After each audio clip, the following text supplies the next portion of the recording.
So in this video, we are going to talk about this objective. Recognize that the components that make up the genetic code are common to all organisms. And if we recall, components are parts. Okay, so the parts of the genetic code. And if they're common, that means that all organisms have them. Okay, so let's have them. Let's take a look at this. It's really kind of a common sense thing, and it's pretty easy to understand it. So let me take first, I've got a human. Okay, a smiley face because they're happy they're in biology. And let's take a big old tree. Could be an oak tree. And let's take something completely different. What about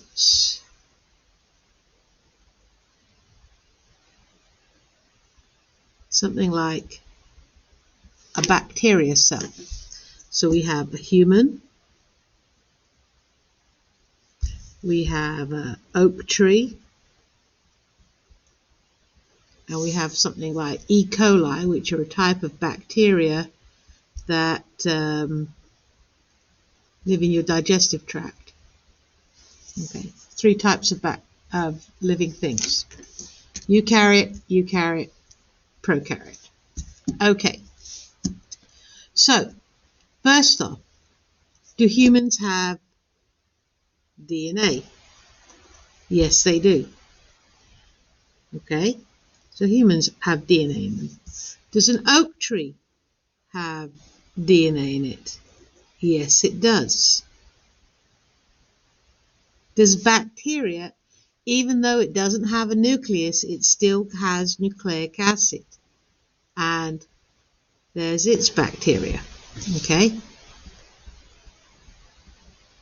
So, when we talk about the components, they all have DNA.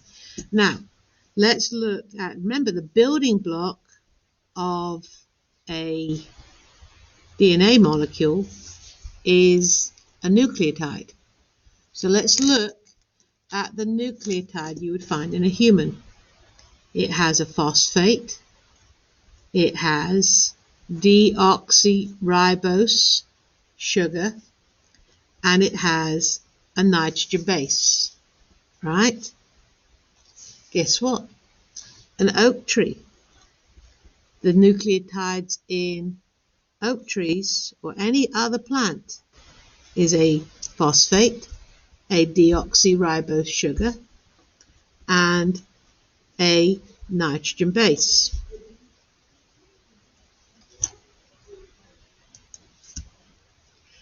A E. coli bacteria, its DNA is made from a phosphate, a sugar, and a nitrogen base.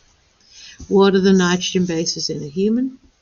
A, T, G, and C. What are the nitrogen bases in an oak tree? A, T, G, and C. What are the nitrogen bases in an E. coli bacteria? A, T, G, and C. So we can see they all have DNA, and the DNA is all made up from the same things. Now, let's talk about the nitrogen bases. You know the sequence of nitrogen bases is the genetic code, because the sequence of nitrogen bases codes for a sequence of codons in messenger RNA, and the messenger RNA codons code for a sequence of amino acids that join together in a protein. So let me look at let's look at 2 codons here. Okay, so let's say it's A, U, C, G, T, and A. Okay, and let's look at the same sequence of codons in a oak tree. AUC, G, T, and A. And let's look at the same sequence of codons in a E. coli. A, U, C, G, T, and A. Now, if I take my, go back over to here, if I take my, let me get to it, at the page, this thing here, my codon chart, okay? Let's see, what does, break it into threes, what does AUC code for? A, U, and C, it codes for isoleucine. And G, oh, that should not be it.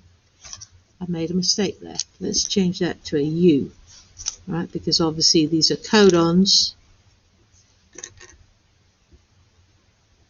Caught myself there. It's a codon, so it obviously doesn't have a T in it. So GUA, G, U, and A, that's going to be valine.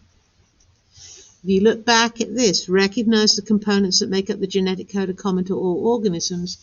If I take this exact same set of codons in an oak tree, that will code for isoleucine and valine, and that will code for isoleucine and valine, right? So not only is it what makes up the genetic code the same, this codon chart is good no matter which organism you're looking at a sequence of codons. What is different is this. The order of the A, G, U's, and C's, the sequence of nitrogen bases in DNA gives a different sequence of nitrogen bases in the codon on messenger RNA, and that will give you a different sequence of proteins, because obviously proteins that make up a human are different than proteins that make up an oak tree, are different than proteins that make up a bacteria. So while the components, the parts, the DNA, the nucleotides, these are nucleotides here, while the DNA and the nucleotides are the same and they code for the same codon charts, what's different is the order of the nitrogen bases, because we need to make different types of protein dependent on which type of organism it is.